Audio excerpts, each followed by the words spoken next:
Wanted to give you a quick Atmos update and start talking about some of the things that I'm learning from just working with the format. I finished getting my whole setup. It must have been probably late June, early July.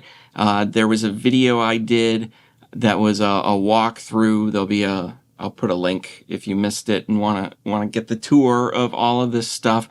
I got it all finished and I got to experiment a little bit, and then I had to travel to do some stuff, and I was speaking at a conference and had some projects come in, and I didn't have a lot of time. But the last couple of weeks I finally had some time to really kind of work with it, and I just love it. Today, I want to talk a little bit more about these speaker configurations because I see it come up a lot in forum posts, and people are asking, what's the deal with the speaker configurations? There's 714 and 512 and 916 and 914, and there's just so many different ways you can do it.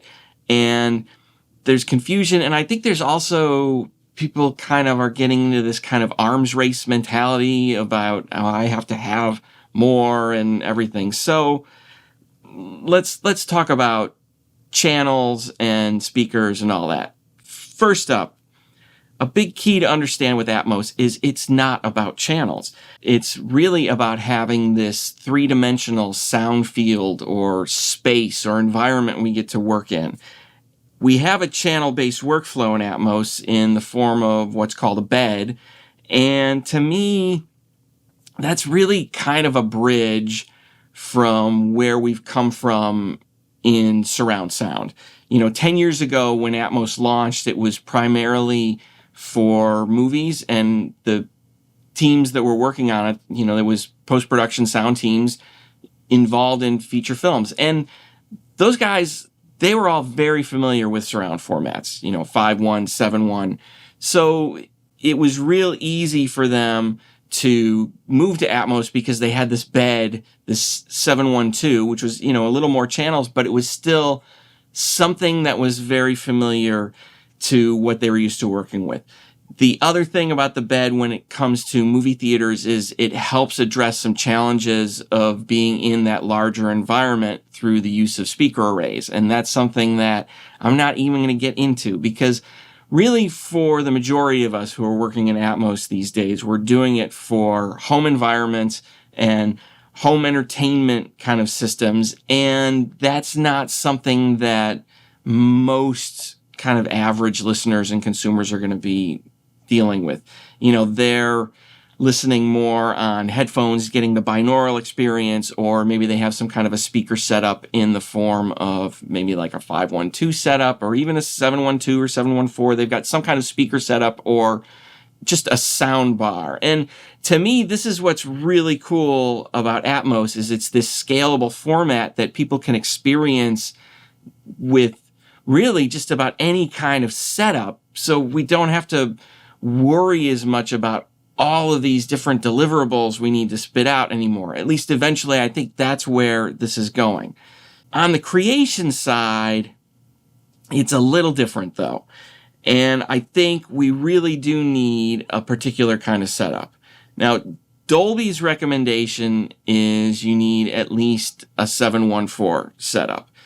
And that's a lot of speakers. And inevitably, for people who are trying to get into Atmos, the question that comes up is, do I really need all of those speakers? So here's my take. Again, Atmos is not about channels. We have this 3D space we're working with. But in order to reproduce that space, we have to break it apart into channels so that we can feed speakers around us to actually reproduce it. So from a creation standpoint, these channel setups, they're really ultimately about having some kind of resolution of the 3D space so that as we are working with content, we can hear how it's going to reproduce on all of these different setups. Without enough speakers or channels, there just isn't enough resolution. So what do you really need? First up, you need two in the front. like our traditional stereo. And then we're going to need 2 on the sides to really get the resolution of the sides, and then 2 in the back, because those are all at ear level, and that's where we have the best perception of where things are coming from. Then overhead, we need at least 2 in the front, and then we need at least 2 in the back, so that we can actually get some resolution of this entire space overhead. If you just have 2 right over top, you're not going to hear the height in front or in back. It's just going to be right up top. So that's a 614 setup, which is not what Dolby recommends. Now, I think having a 714 setup is a lot better, just from my experience working with the format now. I have a way of reconfiguring the renderer so that I can listen to all kinds of different formats. So I can switch between 7.1, 5.1, 5.1.2, 5.1.4, 7.1.2. I've got a lot of these things set up so that I can hear how it's going to translate.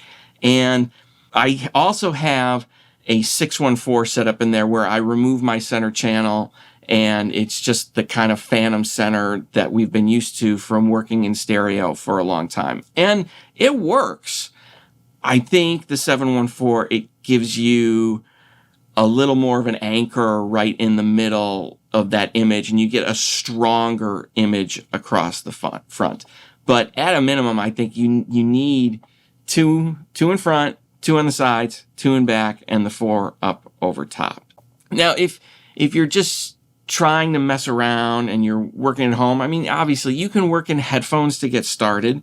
Headphones, even with the binaural, I think the binaural experience is really cool. It's not quite the same as on speakers. For a consumer listening at home, yeah, it's going to be really cool. And when I mess around sometimes in headphones, I mean, I can move stuff around and I can hear it moving behind me and in front and over, and it's wild being able to do that.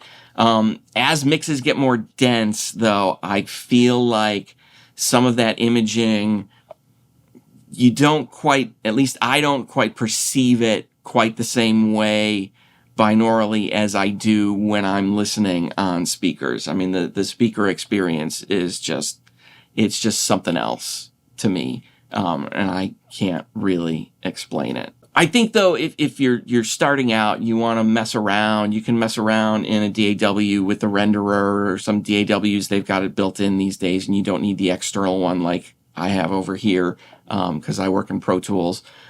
But you can play around and you can start getting a feel for things, and then you can always take your project to a full Atmos studio later and hear what it sounds like broken out on speakers and make some tweaks to your mix and really kind of refine that result. Anyways, I hope that helps kind of clear up some stuff and doesn't add more confusion on the different speaker setups and channel setups, and why you really want to be on like a 614 or a 714 kind of setup if you're going to work in Atmos.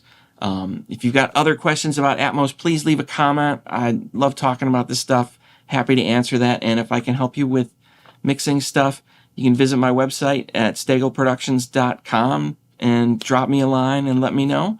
I'm probably going to do more videos like this because I'm learning a lot working in Atmos. This is stuff I used to, 10 years ago, I would have been writing a blog about this kind of stuff. But these days, sometimes it's easier to just say it on camera than to type it up. So probably be doing more of these. And if there's something specific about Atmos or mixing you'd like me to talk about or maybe demonstrate somehow, please let me know in the comments. Otherwise, I will talk to you soon. Thanks for tuning in and watching.